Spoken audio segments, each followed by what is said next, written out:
shoot, don't let me forget to take the picture. Alright, I'm just making sure that we have our phone. Oh yeah, I do know. Here. Oh, I think I do. Yeah, you do. Okay, good. Yep. Okay. Alright. So on the table I have Alycia Cooper. Woo! Right. I'm excited. I love you. I've seen you on stage so many times. And I love your story. Oh, thank you. When you talk about how you were a lawyer and then yeah, I'm gonna hold the magic talking stick now. Well, no, I used to actually work in corporate America. Okay. As behind the scenes, I used to direct and produce. I got into the Directors Guild working on the Dr. Phil show. I thought you were a lawyer. No, you're thinking of Jackie. Are you sure? Oh, well, obviously. Are you sure you know your life story? Yeah, you're getting your brown skinned black chick comics mixed up. Damn it. But I knew that you were like, yeah. Yeah, I had a good paying gig at one point, if that's what you're Right. getting to. But yeah, no, just I hit a wall with that because everything takes like turns that you wouldn't expect, and I did not know when I got into the television arena that reality television would hit like it did. And then I ended up over on reality television, and it wasn't for me, Okay. you know. So yeah, that was the thing that made me say, okay, I do comedy at night after working a 12-hour shift. Let me try to just focus on comedy because my job wasn't getting 100% of me, and the comedy wasn't getting 100% of me. And I said, let me, try to see. I enjoy this. Let me see if I can make something happen. And it wasn't overnight. It took years. But eventually, I started making some headway and was able to sustain myself with solely comedy. Okay.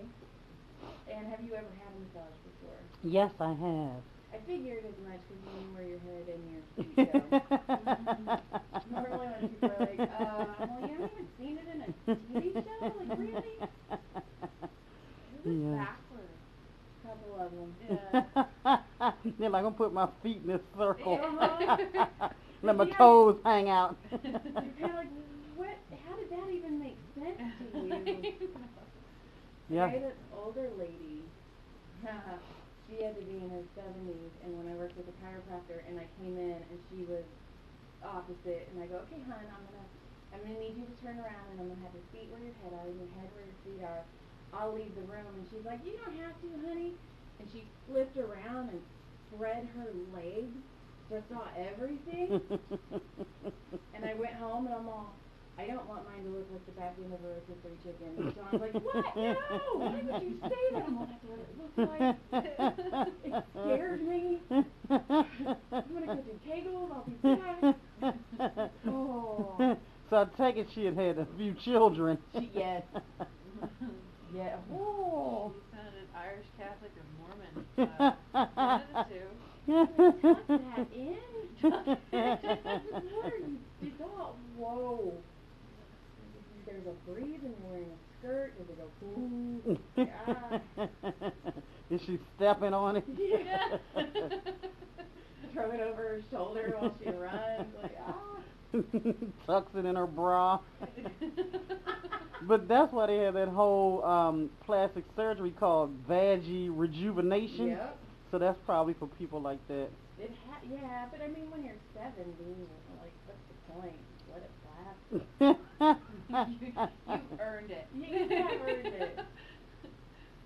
I don't know. Yeah. But see, my kids were all C-section. In fact, when I had my son and I went in for the checkup, the doctor goes, you can tell you had a C-section. It's immaculate down here. And then, of course, me being the alpha lion, I'm like, yeah, you can eat off of it. I'm like, why did you say that? So curious to see how immaculate mine is now. Like, what, comparatively, just a before and after picture would be nice just to know, like, how wrecked it is. I massaged a lady once. She's my patient, and I hope she doesn't listen to this podcast, but I love her. And in fact, her two daughters, she has two daughters, and I've used both of her daughters' names in two of my books. They're the main characters because I love her kids. And she had to have hers nipped and tucked because it was too long. And she came in and she's like, okay, you have to be careful with my legs. And I'm like, oh, okay. And then she's like, yeah, I had put surgery. And I'm like, huh? And why are we calling it put? Like, yeah. You didn't have to tell me that. Yeah, I just would have avoided. I don't normally touch that area anyway, so we're good. Have you had any weird experiences while getting a massage, or have they just been therapeutic and nice? No, I remember when I grew up in Maryland, in one of my earlier jobs, I was working for this lady. She had a PR firm, and she did it out of her house in Silver Spring. So I would drive to her house to work, I think maybe, I'd say at least 4 days a week. And one of her gifts to me was a massage. But it was a husband and wife team. Now, at that point, I had never had a massage in my life. And I was early 20s. And I was so uncomfortable with this husband and wife team. I felt like I was a part of a weird menage. Yeah.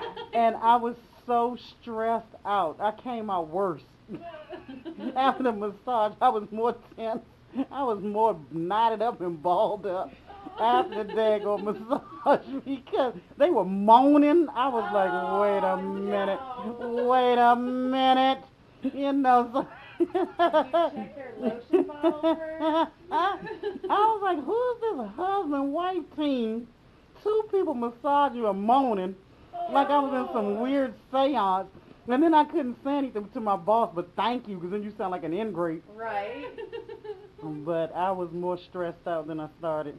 See, I would It would have been better just to have sex with those and like, yeah, we're good. You know, they you wouldn't be as tense. You'd be like, ah. yeah, they look like hippies and, Oh. you know, so I was like, okay. Oh yeah, you're definitely in their spank bank. You were deposited in their spank bank. Yeah, they had been immediately. married like 40 years and, you know, but I was like, oh, okay. They were probably moaning trying to get you to go, and they're like, moan louder, she's not into it yet.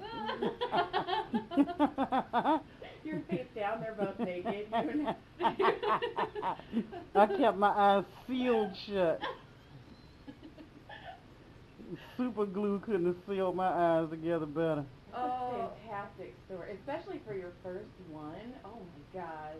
I'm surprised you ever got another one. When did you go back to get another That's one? a good question. It was a while. It was a while, and it was one person, and it was in